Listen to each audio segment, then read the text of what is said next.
हजारों पेंगुइन समंदर की तरफ जा रहे थे, लेकिन एक अकेला मौत की तरफ चल पड़ा।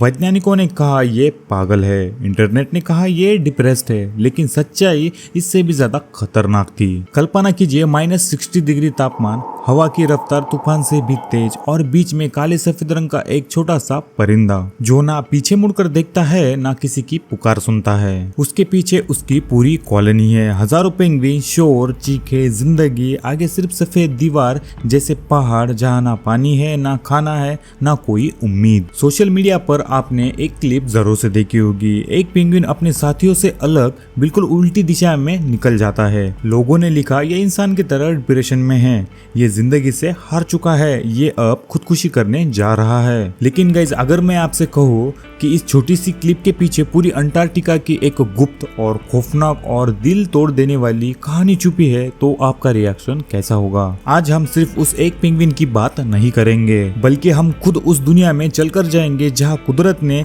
जिंदगी की कीमत मौत से चुकवाई है। अंटार्कटिका ये वो जगह है जहाँ पर कुदरत ने किसी के लिए भी रहम नहीं रखा। यहाँ पर तापमान अक्सर 60 डिग्री से लेकर 90 डिग्री तक गिर जाता है और यहाँ पर हवाएं इतनी ज्यादा तेज चलती है कि इंसानी चेहरा बस कुछ चंद सेकंडों में ही जम जाता है। और उबलता हुआ पानी अगर हवा में उछाल दो तो जमीन पर गिरने से पहले ही वो बर्फ बन जाता है। अब ऐसी खतरनाक जगहों पर आखिर कोई क्यों ही रहेगा? और जवाब है समंदर। अंटार्कटिका के चारों तरफ का ठंडा ओशन जिंदगी से भरा पड़ा है। छोटी झींगा जैसी मछलियां जिन्हें क्रिल कहते हैं, ये मछलियां इन तालाबों के अंदर इतनी तादाद में हैं कि ये पेंगुइन्स के लिए चलते फिरते बुफे है। लेकिन असली बात यह नहीं कि यहाँ पर खाना है, असली बात तो ये है यहाँ पर उनके दुश्मन मौजूद ही नहीं है। ये पेंगुइन्स ना उड़ सकते हैं, ना तेज भाग सकते हैं, ना पेड़ पर चढ़ सकते हैं। अगर ये पेंगुइन किसी हरे भरे जंगल में होते तो ये शिकारियों के लिए बस चलता फिरता स्नैक्स होते और इनके अंडे, इनके बच्चे सब खतरों में होते।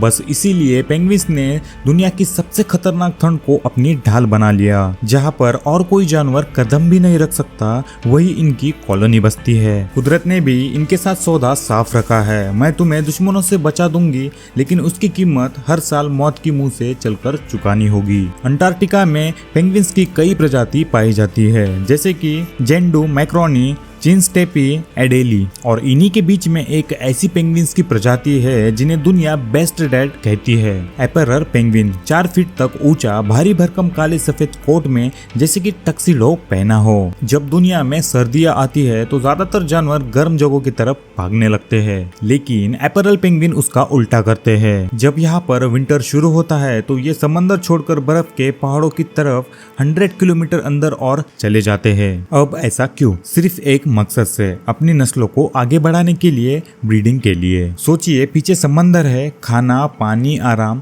ये सब कुछ होने के बावजूद भी फिर भी पूरा झुंड लाखों की तादाद में एक ऐसे सफर पर निकलते हैं जिसमें रास्ते में ना खाना है और ना ही मंजिल पर बस है तो बर्फ, तूफान और लंबा इंतजार। अब ये सारे पेंगुइन्स ब्रीडिंग कॉलोनी पहुंचकर मेल और फीमेल एक दूसरे को सिलेक्ट करते हैं। मेल पेंगुइन अपनी छाती फुलाकर, गर्दन ऊपर नीचे करके अजीब सी आवाज निकालकर, जैसे कि किसी डांस की परफॉर्मेंस दे रहा हो, अपने पार्टनर को इम्प्रेस करता है। और जो ज्यादा सेहतमंद है उसे जल्दी चुना जाता है, क्योंकि फीमेल ये जानती है कि आगे आने वाला इम्तिहान कमजोर के बस की बात नहीं है। फीमेल एक ही अंडा देती है, उस वक्त तक वो 2 महीनों से कुछ भी खा पी नहीं पाती, और फिर वो अंडा बर्फ को छुए बिना बहुत ही नाजुक और बैलेंस के साथ मेल के पंजों पर ट्रांसफर कर देती है। और अब यहाँ से शुरू होता है पेंगुइन पिता का सबसे खतरनाक एग्जाम। फीमेल समंदर की तरफ लौट जाती है उसके लिए खाना लाने। मेल वही खड़ा रह जाता है पंजों पर अंडा रखकर। अब आने वाले 2 महीनों तक वो ना बैठता है, ना सोता है, ना खाने के लिए कहीं जाता है। -60 डिग्री तेज बर्फीले तूफान और नीचे बर्फ का फर्श। हजारों मेल पेंगुइन्स एक दूसरे के और करीब खड़े हो जाते हैं, शरीर से शरीर चिपका लेते हैं ताकि ठंड का कुछ हिस्सा एक दूसरे के ऊपर बांट दे। वो डरते हैं तो बस एक चीज से, अगर अंडा नीचे बर्फ पर गिरा तो सेकंडों में ही जम जाएगा। 4 महीनों में ये बाप अपने शरीर का आधे से भी ज्यादा वजन खो देता है, लेकिन वो हिलता नहीं, क्योंकि उसकी जगह से हिलने का मतलब है कि उसके बच्चे की मौत। अगर माँ देर से आती है और अंडे से बच्चा पहले ही निकल आए तो ये मेल अपने गले से एक खास तरह का दूध निकालता है और बच्चों को पिलाता है।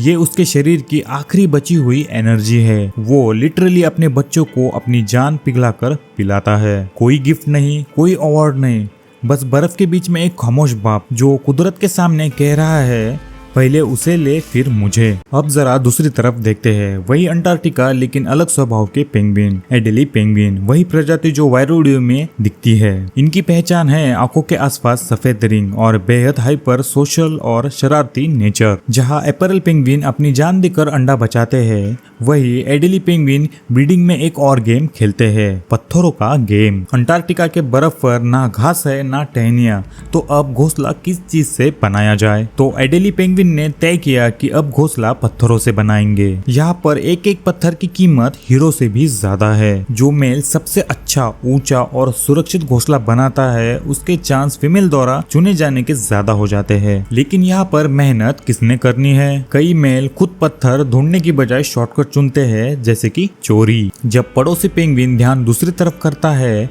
तो एडेली मेल चुपके चुपके से उसके घोंसले में से पत्थर उठाकर अपने घोंसले में रख देता है। कभी कभी तो पूरा दिन सिर्फ एक पत्थर को लेकर लड़ाई चलती रहती है। इधर से उधर, उधर से चुरा लिया फिर वापस छीना। ये पेंगुइन बेहद सोशल और एक्टिव है। अप्रैल की तरह अकेला बाप सब कुछ नहीं झेलता। माँ और बाप बारी बारी से अंडे पर बैठते हैं। एक समंदर में जाता है खाना लाने के लिए, तो दूसरा पहरा देता है और फिर ये शिफ्ट ऐसे ही चेंज होती रहती है। उनका सफर भी आसान नहीं होता है। उन्हें भी 50 किलोमीटर तक अंदर जाना पड़ता है कॉलोनी तक पहुँचने के लिए। लेकिन कम से कम जिम्मेदारी दोनों के अंदर बटी तो है, और यही बात इस वायरल पेंगुइन को और भी ज्यादा रहस्यमय बना देती है। इतना सोशल, इतना सतर्क, इतना कैलकुलेटेड जानवर आखिर अचानक अकेला क्यों हो गया? 2007 में German film maker Werner Herzog Antarctica में एक डॉक्यूमेंट्री शूट कर रहे थे, encounter at the end of the world. यही उन्होंने एक अजीब सा मंजर देखा। हजारों एडेली पेंगुइन सही दिशा में समंदर की ओर जा रहे थे और एक पेंगुइन बिल्कुल उल्टी दिशा में। ना वो झुंड की तरफ देख रहा था, ना उसके लिए कोई आवाज मायने रख रही थी। अगर उसे पकड़कर घुमाकर सही तरफ कर भी दे तो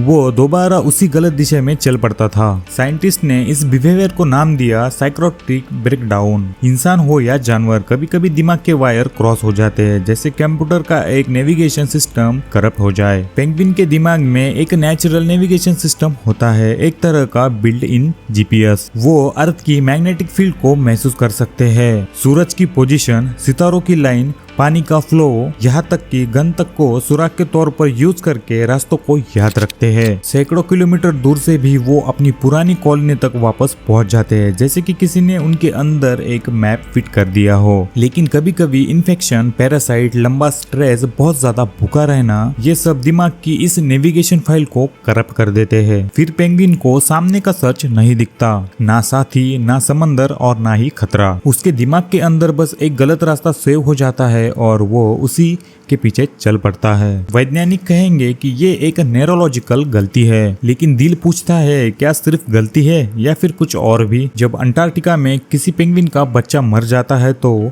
माँ बाप वही घंटों तक खड़े रहते हैं, कभी कभी तो कई दिनों तक। वो अजीब उदासी आवाज निकालते रहते हैं। कुछ तो इतने ज्यादा टूट जाते हैं कि दूसरे पेंगुइन के बच्चों को चुराने तक की कोशिश करते हैं, शायद अपने दिल का वजन हल्का करने के लिए। तो क्या ये मुमकिन नहीं है कि वो वायरल पेंगुइन किसी गम से टूटा हो? शायद उसने अपने बच्चों को खो दिया, शायद उसका पार्टनर लौटकर ना आया हो, शायद उसका दिमाग और दिल किसी ऐसे प्रेशर में फंस गया हो जहां वापस झुंड में लौटना उसके लिए अंदर से नामुमकिन हो गया हो। साइंस उसे दिमागी ग्लिच कहेंगे, इंसान उसे डिप्रेशन कहेंगे, लेकिन वो खुद क्या महसूस कर रहा था ये वो भी शायद समझ नहीं पा रहा होगा। पेंगुइन की ये दुनिया सिर्फ जानवरों की कहानी नहीं है, ये हमारी भी कहानी है। एक तरफ एपरल पेंगुइन है जो अपनी भूख, अपना वजन, अपनी जान तक कुर्बान कर देते हैं ताकि उसका बच्चा जिंदा रह सके। दुनिया ने उसे बेस्ट डैड कहा है, लेकिन उसे किसी ऑर्डर की जरूरत नहीं। उसकी जिद तो तब हो जाती है जब उसका बच्चा पहली बार इस बर्फ पर कदम रखता है। दूसरी तरफ एडेली पेंगुइन है, पत्थर चुराता है, झगड़ता है, शोर करता है, सोशल है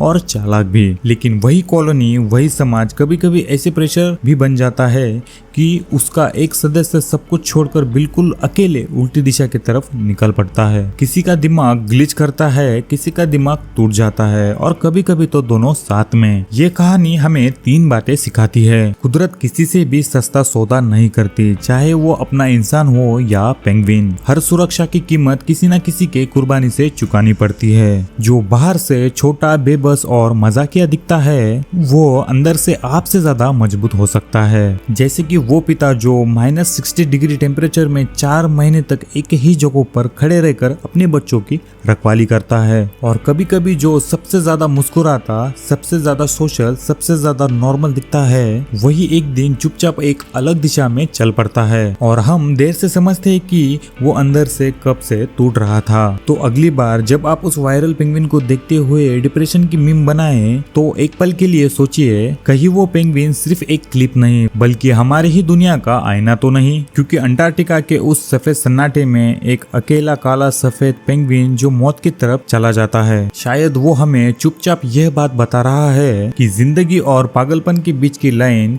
इंसान हो या पेंगुइन, इतनी मोटी नहीं जितनी हम समझते हैं। तो चलो गाइस, बस आज के लिए इतना ही। अब मिलते हैं एक और न्यू इंटरेस्टिंग से वीडियो के साथ। तब तक के लिए चैनल को सब्सक्राइब कीजिए और आपको अगर ये वीडियो अच्छा लगा हो तो एक वीडियो को लाइक जरूर से करते हुए जाना।